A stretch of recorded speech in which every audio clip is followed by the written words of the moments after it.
Film 1945 में द्वितीय विश्व युद्ध के अंत के आसपास शुरू होती है। रात में एक आपातकालीन अलार्म बजता है। जापान के द्वारा लगातार न्यूक्लियर यानी परमाणु परीक्षण करने की वजह से महासागर से एक विशाल जीव गॉडजिला प्रकट होता है, जो अपने अंदर से रेडियोएक्टिव तरंगे छोड़कर परमाणु विस्फोट भी कर सकता है। गॉडजिला देखने में बिल्कुल डायनासोर की तरह दिख रहा है और एक आर्मी बेस की तरफ बढ़ रहा है। उसे देखकर द्वीप के सभी सैनिक डर जाते हैं। पूरी टीम चौंक गई। उन्होंने देखा कि गॉडजिला उनके सामने उनकी ओर बढ़ रहा है। यह देखकर टीम में दहशत फैल गई। राक्षसी प्राणी को देखकर सैनिक घबराकर भाग गए और जल्दी से बंकर में छिप गए। कोइची सुझाव देता है कि वे उसे मारने के लिए अपनी मशीन गन का उपयोग कर सकते हैं, लेकिन जब वह गॉडजिला के करीब पहुंचता है तो वह डर के मारे बेहोश हो जाता है और एक भी गोली नहीं चला पाता है। क्या आप भी एचडी में फिल्में देखना चाहते हैं, लेकिन इतने सारे प्लेटफॉर्म कैसे और क्यों खरीदे सोच रहे हैं? अगर मैं कहूं, सिर्फ 799 में आप देख सकते हैं। Hotstar, Amazon Prime, YouTube Premium, Sony LIV, और सिर्फ यही नहीं, मुफ्त में खाना भी और भी कई सारी सेवाएं। जी हां, मैंने खुद 5 महीने में 15,000 तक की सर्विस ले ली है, वो भी सिर्फ 799 में।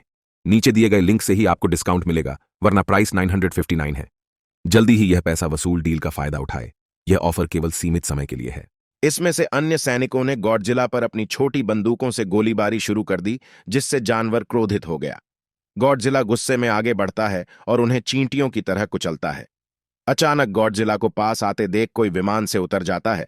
तभी गॉडजिला विमान को अपने दांतों से पकड़ लेता है और उसे नीचे फेंक देता है। जमीन पर विमान गिराने के विस्फोट ने किसी को बेहोश कर दिया। जब कोइची सुबह उठा तो उसने अपनी टीम का भयानक दृश्य देखा। उनकी लाशें जमीन पर बिखरी हुई थीं। कोइची चमत्कारिक रूप से गॉडजिला के हमले से बच गया था। बाद में उन्हें और अन्य जीवित सैनिकों को टोक्यो वापस भेज दिया गया। जब कोइची घर आए तो उन्हें पता चला कि टोक्यो में बमबारी से सब कुछ बर्बाद हो गया था। पड़ोसी सुमिको आंटी वहां रो रही थी, क्योंकि उसका बेटा बमबारी में मारा गया था। कोइची ने पूछा कि क्या उसके माता पिता जीवित थे, लेकिन सुमिको ने कहा कि नहीं, बमबारी में सभी लोग मारे गए थे। वह उदास होकर अपनी बुरी किस्मत को दोष देते हुए आगे बढ़ने लगा। उधर ही पुलिस नोरिको ओशी नाम की एक महिला का पीछा कर रही थी। नोरिको के हाथ में एक बच्चा भी था। सड़क पर थोड़ा आगे भागने से पहले नोरिको ने बच्चे को कोइची को सौंप दिया, लेकिन कोइची ने उसका पीछा किया और बच्चा वापस कर दिया। नोरिका रिक्वेस्ट करने लगी, अपने साथ ले चलो। कोइची उसे अपने घर ले आया। वहां नोरिको ने बताया कि वह इस दुनिया में अकेली है और उसने यह भी खुलासा किया कि बच्चे की मां ने बच्चे को उसे सौंप दिया था। उसने उसे बच्चे की देखभाल करने के लिए कहा था। अपने परिवार को खोने की वजह से यह सुनकर कोइची काफी अफेक्ट हुआ। नाम पूछने पर नोरिको ने बताया कि बच्ची का नाम अकीको है। वे एक परिवार के रूप में एक साथ रहने लगे। 1 साल तक चीजें इसी तरह चलती रहीं। एक दिन कोइची को सरकार से लेटर आता है, एक मिशन के लिए। द्वितीय विश्व युद्ध के दौरान अमेरिकी और जापानी सेनाओं द्वारा समुद्र तल पर लगाए गए पानी के नीचे की माइंस का पता लगाने और उन्हें निष्क्रिय यानी डीएक्टिवेट करने का मिशन है। नोरिको अपनी चिंता व्यक्त करती है कि यह नौकरी बहुत जोखिम भरी लगती है, लेकिन कोइची कहता है कि इससे उन्हें अच्छी सैलरी मिलेगी। कोइची कहता है कि वे पैसे का उपयोग अपने जीवन को बेहतर बनाने और खुश रहने के लिए कर सकते हैं। यह अकीको के लिए बहुत महत्वपूर्ण है। कोइची को आश्वासन दिया गया कि उसे कुछ नहीं होगा, क्योंकि सरकार उन्नत हथियार और नावें प्रदान कर रही है। काम पर कोइची को पता चला कि सरकार ने उन्हें बेवकूफ बनाया। उन्हें मिशन के लिए पुराने हथियार और नावें दी गई हैं। नौसेना engineer Kenji Noda mine sweeper crew और पूरे मिशन का लीडर है। स्वीपर क्रू सदस्य अकित्सु ने पानी के नीचे की खदानों का पता लगाने और उन्हें निशाना बनाने का प्रयास किया। उन्होंने कई बार फायर किए, लेकिन हर बार अकित्सु चूक गए। कोइची ने कहा कि क्या मैं इसे आजमा सकता हूं? जब कोइची ने निशाना साधा तो उसने आसानी से माइन को नष्ट कर दिया। नोडा उसके कौशल से प्रभावित हुआ। जैसे जैसे समय बीतता गया, माइंस स्वीपर दल ने कई पानी के नीचे की माइंस को सफलतापूर्वक नष्ट कर दिया। मिशन पूरा होने पर कोइची, नोरिको और अकीको एक साथ खुशी से रहने लगे, अपना घर बना के। नोरिको को भी एक हेल्प डेस्क की नौकरी मिल जाती है।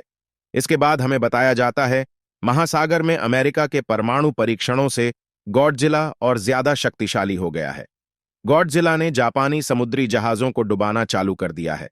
तभी एक दिन क्रू के सामने अचानक से गॉडजिला आ जाता है। वो लोग उसे गोली और बम से घायल करने की कोशिश करते हैं। गॉडजिला घायल भी हो जाता है, लेकिन वो अपने आप को हील कर सकता है। उन सभी को लगता है अब गॉडजिला उनको मार देगा, लेकिन उनकी मदद के लिए एक फाइटर शिप आ जाता है और वह गॉडजिला पर तोपों से हमला करने लगता है। लेकिन गॉडजिला पर इन तोपों का भी कुछ असर नहीं होता है। लेकिन जापानी सेना के जहाज ने हार नहीं मानी और उस पर बार बार गोलीबारी जारी रखी। इससे गॉडजिला घायल हो गया और वह पानी के नीचे छुप गया। इसके बाद में उसके शरीर पर लगे टेंटिकल में लाइट जलने लग जाती है। गॉडजिला के अंदर से रेडियो एक्टिव तरंगे निकलती है जो उस लड़ाकू शिप को एक आग के गोले में बदल देती है और उस शिप में तैनात सभी सैनिक मारे जाते हैं।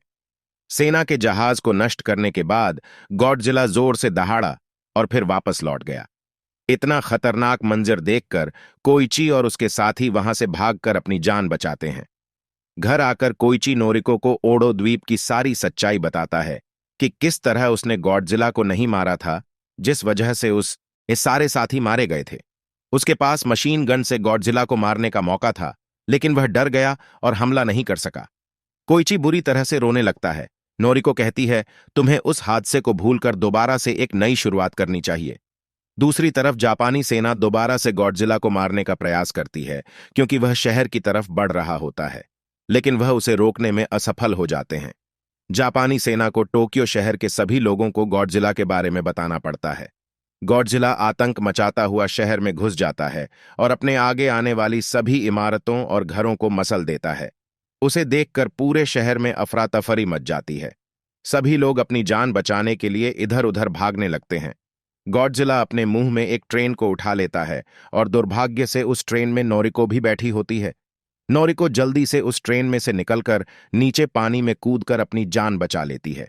दूसरी तरफ सेना ने गॉडजिला पर टैंकों से हमला किया, जिससे वह और अधिक क्रोधित हो गया। गॉडजिला के टेंटिकल दोबारा से जलने लगते हैं और वह अपनी रेडियो एक्टिव तरंगों की मदद से टोक्यो शहर में एक परमाणु विस्फोट करता है, जिसमें नोरिको समेत 300 लोगों की मृत्यु हो जाती है। कोइची नोरिको की मृत्यु से आहत होकर गॉडजिला से बदला लेने की कसम खाता है। अगले सीन में नोडा गॉडजिला को मारने के लिए युद्ध में बचे हुए सभी सैनिकों को बुलाता है, लेकिन सभी सैनिक गॉडजिला के डर की वजह से उसका विरोध करने लग जाते हैं। इसलिए नोडा उन लोगों को अपनी योजना के बारे में बताता है और कहता है, हम गॉडजिला को फायर आर्म से नहीं रोक सकते हैं क्योंकि वह तोप के गोलों को भी खा जाता है, इसलिए हम गॉडजिला को सागर की गहराई में डुबोकर मारेंगे। प्रोफेसर नोडा कहता है, फ्रियोनन गैस की मदद से उसे डुबोया जा सकता है क्योंकि फ्रियोनन पानी में नेगेटिव प्रेशर बनाती है। लेकिन सैनिक पूछते हैं, गॉडजिला को जाल में कैसे फंसाया जाएगा? प्रोफेसर दोबारा से बताते हैं, वह 2 जहाजों की मदद से एक केबल को बांध देंगे जिसमें फ्रियोनन गैस के बहुत सारे कंटेनर होंगे। फिर उस केबल से गॉडजिला को बांधकर उन कंटेनर से गैस को रिलीज कर दिया जाएगा। इसके बाद कोइची प्रोफेसर से कहता है, क्या वह इतने प्रेशर से मर जाएगा?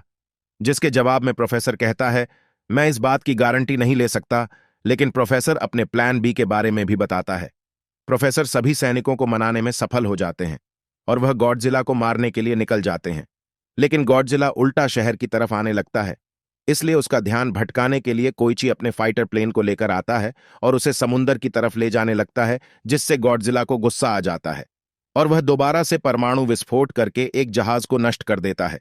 प्रोफेसर कहता है, अब उसे दोबारा परमाणु विस्फोट करने में बहुत समय लगेगा, इसलिए वह 2 जहाजों को भेज देता है जिनमें फ्रियोनन गैस की केबल लगी होती है। दोनों जहाज गॉडजिला को केबल से बांधने में सफल हो जाते हैं।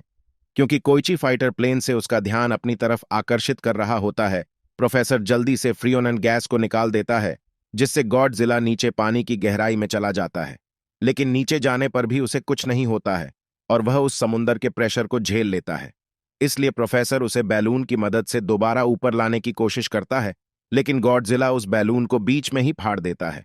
पानी की सतह में आने पर गॉडजिला दोबारा से अपने टेंटिकल निकालकर परमाणु हमला करने की कोशिश करता है, लेकिन कोइची फाइटर प्लेन को लेकर गॉडजिला के मुंह में घुसा देता है, जिस वजह से एक बहुत तेज धमाका होता है।